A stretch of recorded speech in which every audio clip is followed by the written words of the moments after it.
ಆಗ ಆ ಮನುಷ್ಯನಿಂದ ಮನುಷ್ಯನಿಗೆ HIV ಬರುತ್ತದೆ. ಇಮ್ಯೂನ್ ಡಿಫಿಷಿಯನ್ಸಿ, ರೋಗ ನಿರೋಧಕ ಶಕ್ತಿ, ಅಕ್ವೈರ್ಡ್ ರೋಗ ನಿರೋಧಕ ಶಕ್ತಿ ಕಡಿಮೆ ಆಯಿತು. ಸುಮ್ಮನೆ ನೀವು ಪಾಸಿಟಿವು ರೋಗಿ ಪಾಸಿಟಿವ್ ನಾನು ಕೊಡ್ತೀನಿ ಅಂತ ಅನ್ನೋಕ್ಕಾಗಲ್ಲ. ಮ್ಯಾಚ್ ಆಗಲೇಬೇಕು, ರಕ್ತ ಮ್ಯಾಚ್ ಆಗಲೇಬೇಕು. TV ಪ್ರೋಗ್ರಾಮ್ನಲ್ಲಿ ನಾನು ಮುಂಚೆ ಕಮರ್ಷಿಯಲ್ ಸೆಕ್ಸ್ ವರ್ಕರ್ ಆಗಿ ಕೆಲಸ ಮಾಡ್ತಾ ಇದ್ದೆ, ಈಗ ನಾನು ಹೆಲ್ತ್ ವರ್ಕರ್ ಆಗಿ ಕೆಲಸ ಮಾಡ್ತಿದ್ದೀನಿ ಅಂತ ಓಪನ್ ಆಗಿ ಹೇಳಿದ್ದಾರೆ. ಮೂತ್ರ ಹೋಗೋ ಜಾಗದಲ್ಲಿ ಕ್ಯೂ ಬರ್ತದೆ, ಅದನ್ನು ಪರೀಕ್ಷೆ ಮಾಡಿದಾಗ ಗೋನೋಕಾಕಲ್ ಬ್ಯಾಕ್ಟೀರಿಯಾ 99% ಅದು ಹರಡ್ತಾ ಇರೋ HIV ಹರಡ್ತಾ ಇರೋದು ಲೈಂಗಿಕ ಸಂಪರ್ಕದಿಂದ. ಲೈಂಗಿಕ ಸಂಪರ್ಕದಿಂದ ಹರಡ್ತಕ್ಕಂಥ ರೋಗಗಳು. ಆಗಂದ ತಕ್ಷಣವೇ ಎಲ್ಲರೂ ಹೇಳೋದು ಸರ್ HIV ಗಂಡಸನಿಂದ ಪುರುಷರಿಂದ ಸರ್ HIV ಅಂದ್ರೇನು? Human immune deficiency virus. ಮನುಷ್ಯರಲ್ಲಿ ರೋಗ ನಿರೋಧಕ ಶಕ್ತಿಯನ್ನು ಕಡಿಮೆ ಮಾಡ್ತಕ್ಕಂಥ ವೈರಸ್. ಏನು ಮಾಡುತ್ತೆ ಸರ್ ಅದು? AIDS, AIDS, acquired immune deficiency syndrome.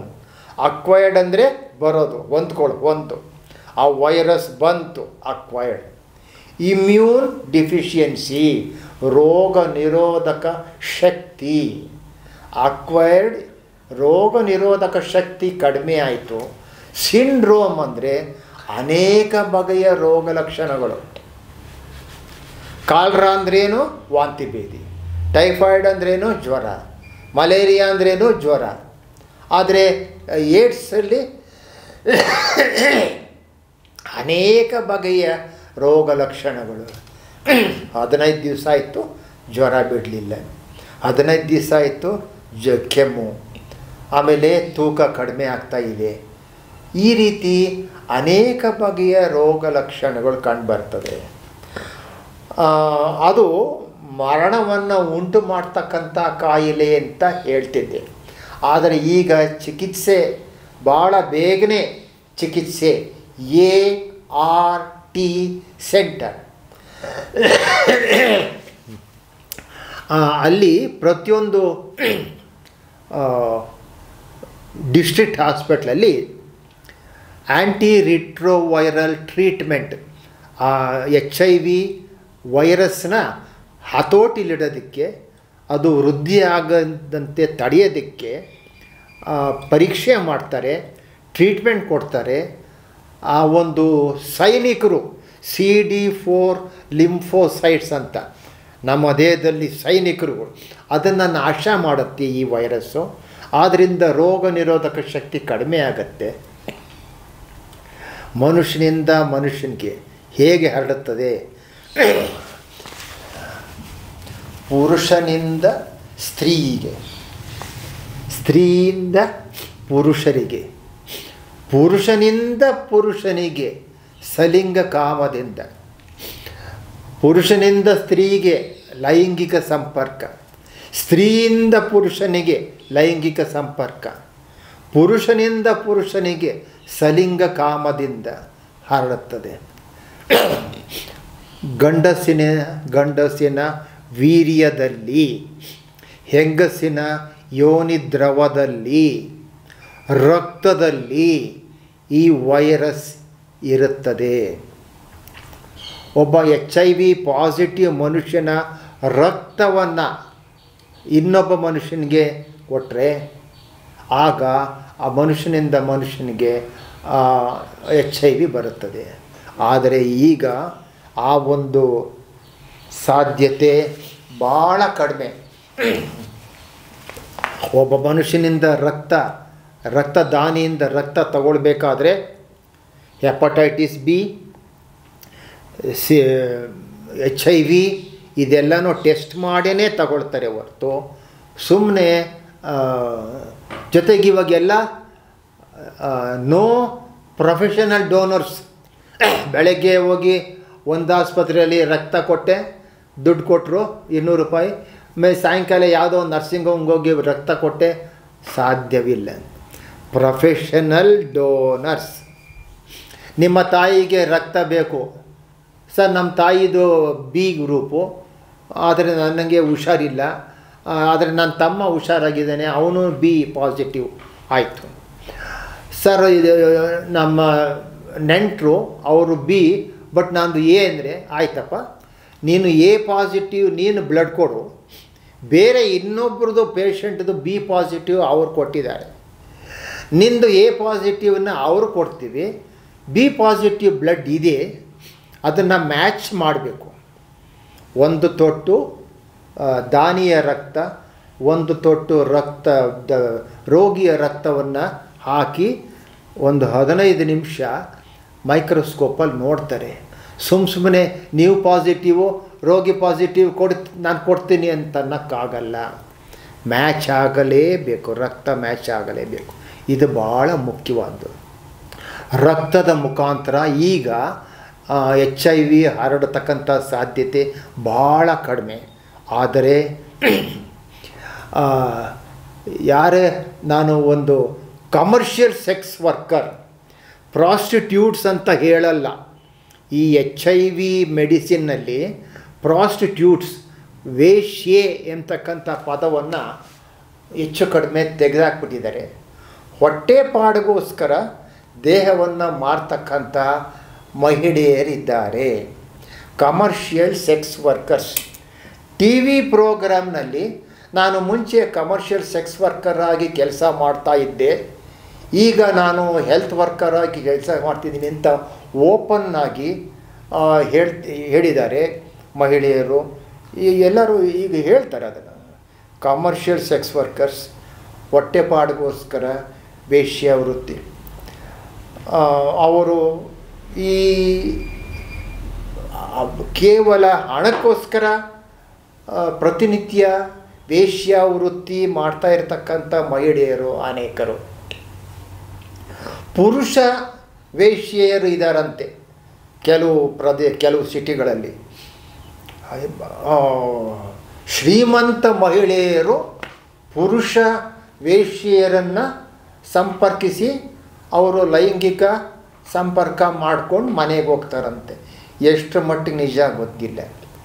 ಪುರುಷ ವೇಶ್ಯೆಯರು ಇದ್ದಾರೆ ಅನೇಕ ಪಟ್ಟಣಗಳ ದೊಡ್ಡ ದೊಡ್ಡ ಸಿಟಿಗಳಲ್ಲಿ. ಲೈಂಗಿಕ ಸಂಪರ್ಕದಿಂದ ಹರಡುತ್ತದೆ. ಕಲುಷಿತವಾದಂಥ ರಕ್ತ, ಕಲುಷಿತವಾದಂಥ ಸಿರಿಂಜು, ಸೂಜಿ. ಭಾಳ ತಮಾಷೆಯಾಗಿದೆ. ನಿಮಗೆ HIV ಪಾಸಿಟಿವ್ ಬಂದಿದೆ ಯಜಮಾನ್ರೆ ಅಂದರೆ ಒಬ್ಬ ಡಾಕ್ಟ್ರ್ ಹತ್ರ ಹೋಗಿ ಇಂಜೆಕ್ಷನ್ ತಗೊಂಡೆ ಸರ್, ಬಂದ್ಬಿಡ್ತು. ಡಾಕ್ಟ್ರ್ ಹತ್ರ ಇಂಜೆಕ್ಷನ್ ತಗೊಂಡು ಬಂದಿಲ್ಲ, ಒಬ್ಬ ಯಾರೋ ಕಮರ್ಷಿಯಲ್ ಸೆಕ್ಸ್ ವರ್ಕರ್ ಹತ್ರ ಸಂಪರ್ಕ ಆಗಿದೆ ಅಂತ ಹೇಳಿದಾಗ ಇಲ್ಲ ಸರ್ ಅಂತ ಹೇಳಿ ಕೊನೆಗೆ ಕೌನ್ಸಿಲರ್ ಹತ್ರ ಹೌದು ಹೆಂಗ್ಸ್ ಹತ್ರ ಸಂಪರ್ಕ ಇದೆ ನನಗೆ ಅಂತ ಹೇಳಿದ್ದುಂಟು. ಹೀಗೆ ಈ ಲೈಂಗಿಕ ರೋಗಗಳು ಅಂದ ತಕ್ಷಣವೇ ಎಲ್ಲರೂ ಹೇಳೋದು HIV. ಸಿಫಿಲಿಸ್, ನಾನು ಸ್ಟೂಡೆಂಟ್ ಆಗಿದ್ದಾಗ syphilis patient, primary syphilis, secondary syphilis, ಅದಕ್ಕೆಲ್ಲ ಟ್ರೀಟ್ಮೆಂಟ್ ಇದೆ. ನಂತರ ಗೊನೋರಿಯಾ, ಮೂತ್ರ ಹೋಗೋ ಜಾಗದಲ್ಲಿ ಕೀವು ಬರ್ತದೆ, ಅದನ್ನು ಪರೀಕ್ಷೆ ಮಾಡಿದಾಗ ಗೋನೋಕಾಕಲ್ ಬ್ಯಾಕ್ಟೀರಿಯಾ. ಲಿಂಫೋಗ್ರ್ಯಾನ್ಯುಲೋಮಾ ವೆನೇರಿಯನ್, ಡೋನೋವ್ಯಾನಿಯಾ ಗ್ರ್ಯಾನ್ಯುಲಮೆಟೋಸಿಸ್, ಹೀಗೆ ಅನೇಕ ಲೈಂಗಿಕ ರೋಗಗಳಿವೆ. HIV ಕಟಿಂಗ್ ಶಾಪಲ್ಲಿ ಕಟಿಂಗ್ ಮಾಡ್ಬೇಕಾದ್ರೆ ಬ್ಲಡ್ ಇದಾದರೆ ಬರುತ್ತಾ? ಈಗ ಒಬ್ಬ ಮನುಷ್ಯನಿಗೆ HIV ಇದೆ. ಬಾರ್ಬರು ಕೂದಲು ಕಟ್ ಮಾಡೋದಷ್ಟೇ ಅಲ್ಲ, ಚರ್ಮನೂ ಕಟ್ ಮಾಡಬೇಕು. ಆ ಚಾಕುನಲ್ಲಿ ರಕ್ತ ಉಳಿಬೇಕು. ಅವನು ಹೋದ, ಇನ್ನೊಬ್ಬ ಬಂದ, ಅವನಿಗೂ ಕಟ್ ಮಾಡಬೇಕು, ರಕ್ತ ಬರಬೇಕು. ರಕ್ತದಿಂದ ರಕ್ತಕ್ಕೆ ಹೋಗುತ್ತೆ ಹೊರತು ದೇಹದ ಹೊರಗೆ HIV ಬದುಕಿ ಉಳಿಯೋದಕ್ಕೆ ಸಾಧ್ಯವಿಲ್ಲ. ಎಷ್ಟೊತ್ತಿರುತ್ತೆ ಸರ್ ಆ ಬ್ಲಡ್? ಸೆಕೆಂಡ್ಸ್ಗಳು. ಅಂದ್ರೆ ಈಗ ಒಬ್ಬ ವ್ಯಕ್ತಿ ಅಲ್ಲ, ಈಗ ರಕ್ತ ಗಟ್ಟಿ ಆಗ್ಬಿಟ್ರೆ ಮುಗೀತದು. ಹೋಗಲ್ಲ, ಏನಾಗಲ್ಲ. ನೇರ ಬಿಸಿಲು, ಹೊರಗಡೆ ಬೆಳಕು, ಇವೆಲ್ಲನೂ ಇರುತ್ತೆ. ದೇಹದ ಹೊರಗೆ ಬದುಕಿ ಉಳಿಯೋದು ಭಾಳ ಅಲ್ಪ ಕಾಲ. ಅದು ದ್ರವ ರೂಪದಲ್ಲಿದ್ದರೆ ಬ್ಲಡ್ನೂ ಅಷ್ಟೇ, ಬ್ಲಡ್ ತಗೊಂಡ್ರು ಬ್ಲಡ್ ಕೊಟ್ಟರು ನೇರವಾಗಿ. ದೇಹ ಕಲುಷಿತವಾದಂಥ ಸಿರಿಂಜು ಸೂಜಿ ಅದು ಅಷ್ಟೇ ಭಾಳ ಕಡಿಮೆ. 90% ಲೈಂಗಿಕ ಸಂಪರ್ಕದಿಂದ. 90 ಅಲ್ಲ, ಸಿರಂಜು ಇನ್ನೂ ಪೇಷಂಟ್ಗೆ ಇಂಜೆಕ್ಷನ್ ಕೊಟ್ಟಿರ್ತಾರೆ. ಸಿರಂಜಲ್ಲಿ HIV ಪೇಷಂಟ್ಗೆ ಇಂಜೆಕ್ಷನ್ ಕೊಟ್ಟಿರ್ತಾರೆ ಬೈ ಮಿಸ್ಟೇಕು. ಅದೇ ಸಿರಂಜ್ನ ಇವ್ರಿಗೆ ಬಳಸೋದಿಲ್ಲ. ಆ ಸಾಧ್ಯತೆ ಇತ್ತೇನೋ. ಆದರೆ ಈಗ ಡಿಸ್ಪೋಸಬಲ್ ಸಿರಿಂಜ್ ನೀಡ್ಲು ಅದು ಎಷ್ಟು ಚೀಪಾಗಿದೆ. ಎಲ್ಲ ಕಡೆನೂ ಡಿಸ್ಪೋಸಬಲ್ ಸಿರಿಂಜು ನೀಡ್ಲು. ಒಬ್ಬ ಮನುಷ್ಯನಿಗೆ ಡಿಸ್ಪೋಸಬಲ್ ಸಿರಿಂಜಲ್ಲಿ ಇಂಜೆಕ್ಷನ್ ಕೊಟ್ಟರು, ಆ ನೀಡಲನ್ನ ಕಟ್ ಮಾಡಿದ್ರು, ಬಿಸಾಕ್ಬಿಟ್ರು. ಈ ರೀತಿ ಕೆಲವು ವರ್ಷಗಳ ಹಿಂದೆ ಸಿರಿಂಜು, ಗ್ಲಾಸ್ ಸಿರಿಂಜು ನೀಡ್ಲು ಒಬ್ಬರನ್ನ ಕೊಡೋದು, ಆಮೇಲೆ ನೀರಲ್ಲಿ ಒಂದು ಸರಿ ಗನ್ನೋದು, ತಿರ್ಗಿ ಇನ್ನೊಬ್ಬನಿಗೆ ಇನ್ನು ಇಂಜೆಕ್ಷನ್ ಕೊಡೋದು. ಅದು ಸಹ ಬಿಸಿನೀರಲ್ಲಿ ಒಂದು ಸಲ ರಿನ್ಸ್ ಮಾಡಿದ್ರೆ ಬೇರೆ ಕಾಯಿಲೆಗಳು, ಬೇರೆ ಬ್ಯಾಕ್ಟೀರಿಯಾಗಳು, ಬೇರೆ ವೈರಸ್ಸು. ಆದರೆ HIV ಅತ್ಯಂತ ಸೂಕ್ಷ್ಮ ಟೆಂಪ್ರೇಚರ್. ಬಿಸಿನೀರಲ್ಲಿ, ಕುದೀತಾ ಇರೋ ನೀರಲ್ಲಿ ಅದು ಬದುಕಿ ಉಳಿಯೋದಕ್ಕೆ ಸಾಧ್ಯವೇ ಇಲ್ಲ. 1 ಸೆಕೆಂಡೂ ಜಾಸ್ತಿ ಟೈಮ್ ಆಯಿತು, ಭಾಳ ಬೇಗನೆ ಅದು ನಾಶ ಆಗಿಬಿಡುತ್ತೆ ದೇಹದವರೆಗೆ. 99% ಅದು HIV ಹರಡ್ತಾ ಇರೋದು ಲೈಂಗಿಕ ಸಂಪರ್ಕದಿಂದ. ಈಗ ಕಾಂಟ್ಯಾಕ್ಟ್ ಆಯಿತು. ತುಂಬ ಪಾರ್ಟ್ನರ್ಸ್ ಜೊತೆ ಸೆಕ್ಸ್ ವರ್ಕ್ ಮಾಡೋದ್ರಿಂದ ಲೈಂಗಿಕ ಬರುತ್ತಾ? ಅಂದರೆ ತುಂಬ ಪಾರ್ಟ್ನರ್ಸ್ ಜೊತೆ, ಬೇರೆ ಬೇರೆಯವ್ರ ಜೊತೆ ಮಾಡೋದ್ರಿಂದ ಲೈಂಗಿಕ ಅಂದರೆ HIV ಬರುತ್ತಾ ಅಂತ? ಅವ್ರಿಗೆ HIV ಇದ್ರೆ ಮಾತ್ರ.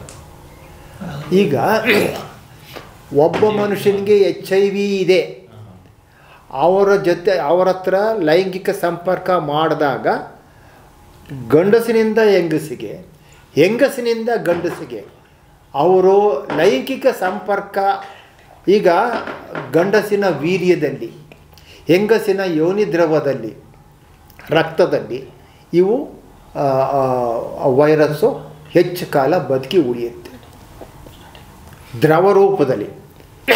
ಅದು ಈಗ ವೀರ್ಯ ಅಥವಾ ಯೋನಿ ದ್ರವ ಹೊರಗಡೆ, ದೇಹದ ಹೊರಗಡೆ ಬಂದರೆ ಅದು ನಾಶ ಆಗಿಬಿಡುತ್ತೆ ನೇರವಾಗಿ. ಆಮೇಲೆ ಅದು ಇಲ್ಲಿ ಈಗ ಒಂದು ತೊಟ್ಟು ರಕ್ತ ನನ್ನ ಚರ್ಮದ ಮೇಲೆ ಬಂದ್ಬಿಡ್ತು ಸರ್. ಚರ್ಮದ ಮುಖಾಂತರ ಹೋಗೋಕ್ಕೆ ಸಾಧ್ಯವಿಲ್ಲ. ಮೃದು ಪದರ,